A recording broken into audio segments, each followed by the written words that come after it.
Stop using me for your propaganda, for your agenda. I don't know what Trump said, but I'm sure he didn't call me a loser. I didn't hear him call me a loser. Stop using my image. The man you just saw is Bobby Henline, an Iraq War vet who did 4 tours of duty and is the lone survivor of an IED blast in 2007. You'd think his heroic service would earn him some respect from the left. But instead, they're using him as a pawn to try to hurt the president by pushing now a widely disputed and anonymously sourced story from The Atlantic that alleges that President Trump made disparaging remarks about our fallen heroes.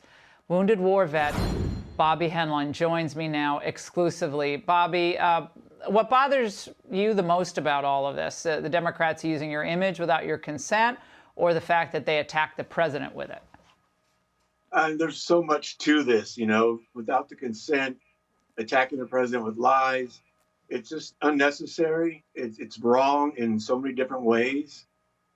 This is Mental Health Awareness Month of September, and we talk about 22 veterans a day killing themselves. They did not know who that person was they used in that image. I saw their things, their comments. They didn't know who I was.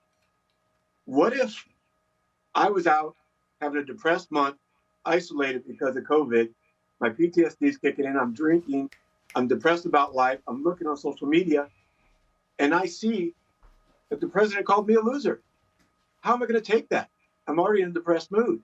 They don't know what situation that veteran's in, and they just throw the picture out there like that, and they don't know how it's going to affect them. I mean, that could have been a veteran who just killed themselves last week, and here you just reminded the family about it, and you threw it out there using it as a prop. There's so many things that could have gone wrong with this.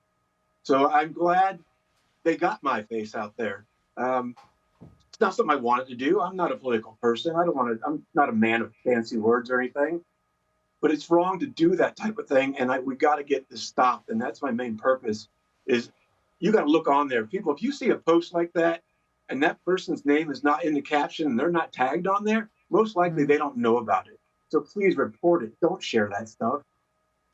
And we're going to keep this. I want people to continue to see you and the images of your tours and your heroism.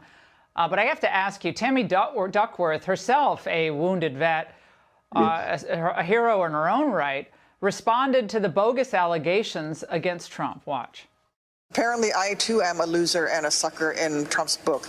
But let me tell you, that's good company for me to be in with men and women who laid down their lives to defend this great nation. He doesn't understand honor and duty and loyalty because he himself has never displayed those types of actions himself in his own personal conduct.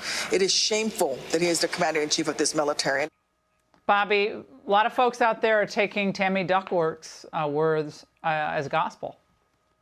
No, don't. I mean, the sources are anonymous.